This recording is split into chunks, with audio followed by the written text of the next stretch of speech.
જય શ્રીમન નારાયણ. રામાનુજદાસ શ્રીમાન ગટ્ટુ વેણુગોપાલ સ્વામી દ્વારા વર્ણન કરેલ શ્રીમદ ભગવદ્ ગીતાનું ગુજરાતી ભાષાંતર હું આપને કહી રહી છું. અધ્યાય 11 વિશ્વરૂપ સંદર્શન યોગ. શ્લોક 18.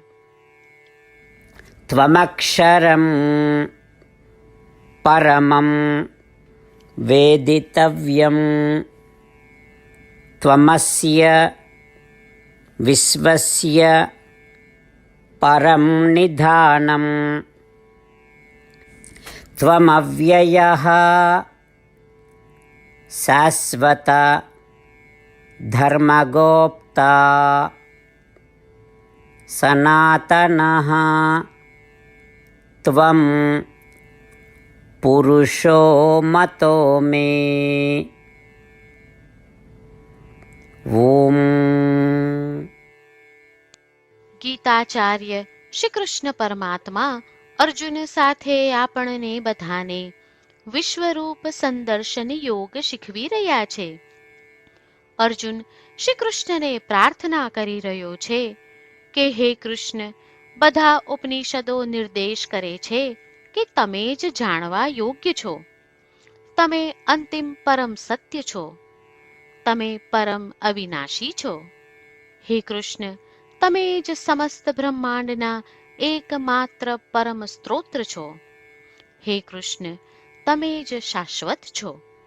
હે કૃષ્ણ, તમે સર્વે સદ્ગુણો અને ધર્મના સંરક્ષક છો. હે કૃષ્ણ, તમે જ શાશ્વત સર્વોચ્ચ પરમ દૈવી વ્યક્તિત્વ છો. તમારું વિશ્વરૂપ જોઈને આ વસ્તુઓ મને હવે સ્પષ્ટતાથી સમજાઈ રહી છે.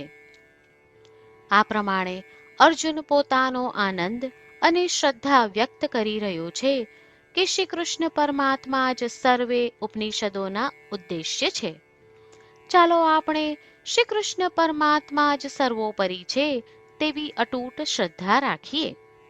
શ્રી કૃષ્ણ પરમાત્માનું શરણ લઈ આપણા જીવનને અર્થપૂર્ણ બનાવવાનો પ્રયાસ કરતા ચાલો આપણે બધા અર્જુનના શબ્દોનું આ શ્લોક સ્વરૂપે પુનરાવર્તન કરીએ.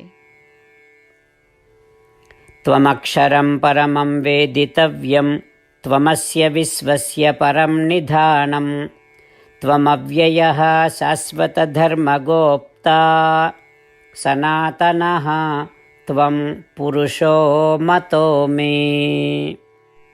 શ્રી કૃષ્ણ પરમાત્માએ આખી ભગવદ્ ગીતાનો સાર અધ્યાય 18ના શ્લોક 65 થી 70માં 8 ઉપદેશ દ્વારા કહ્યો છે. શ્રી કૃષ્ણ કહે છે, જે મારા આ 8 ઉપદેશ અનુસરે છે તે મને પ્રિય છે. એ સર્વે ભક્તોનું હું બધી જ રીતે રક્ષણ કરીશ. શ્રી કૃષ્ણ પરમાત્મા પાસેથી આખી ભગવદ્ ગીતા સાંભળ્યા પછી અર્જુન કહે છે, કરિષ્યે વચનમ તવ.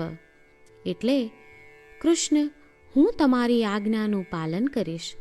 તમે કહો છો એમ કરીશ. અને આથી જ શ્રી કૃષ્ણએ દરેક પ્રકારના યશ અને વિજય અર્જુનને આપ્યા છે.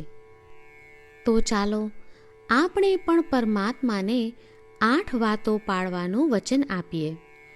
પરમાત્માને આપેલા વચનથી મોટી કોઈ પૂજા, તપ કે યજ્ઞ નથી. 8 પ્રતિજ્ઞાઓ જે આપણે લેવી જોઈએ તે હું હવે કહું છું. આપ સૌ પણ એનો મન અને હૃદયથી વિચાર કરો. આ રીતે શ્રી કૃષ્ણને વચન આપતી વખતે આપણે સૌ શ્રી કૃષ્ણની હસતી મુખમુદ્રાનો મનમાં વિચાર કરીએ અને પરમ આનંદનો અનુભવ કરીએ. જય શ્રીમન નારાયણ. આપણા 8 વચનો આ પ્રમાણે છે.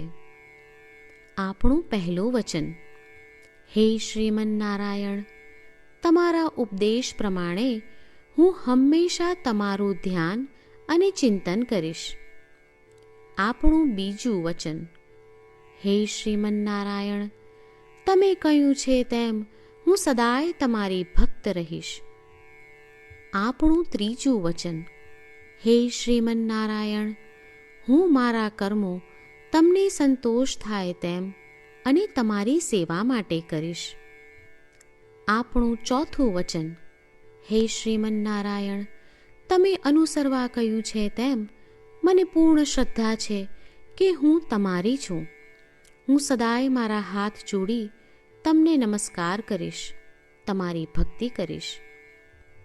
આપણું પાંચમું વચન. હે શ્રીમન્નારાયણ, હું તમારા શબ્દો યાદ કરું છું. મામેકમ શરણમ વ્રજ. તમે તમારી શરણમાં આવવા કહ્યું છે. શ્રીમન્નારાયણ, હું માત્ર તમારા જ શરણમાં છું. આપણું છઠ્ઠું વચન. હે શ્રીમન્નારાયણ, આપે કહ્યું છે મા શુચ.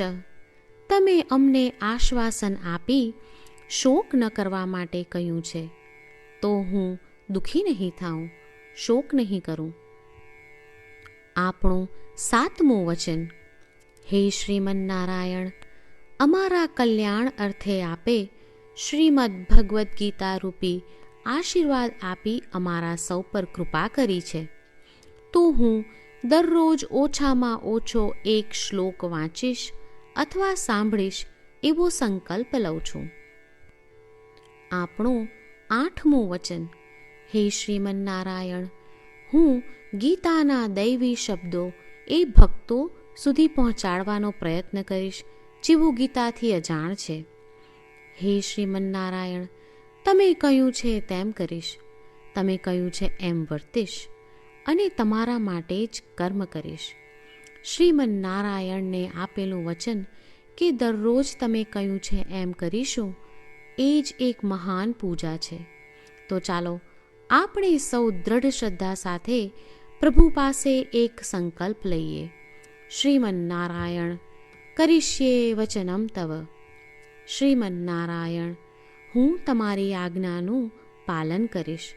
સર્વમ શ્રી કૃષ્ણાર્પણમસ્તુ. જય શ્રીમન્નારાયણ. ત્વમક્ષરં પરમં વેદિતવ્યં ત્વમસ્ય વિશ્વસ્ય પરમ નિધાનમ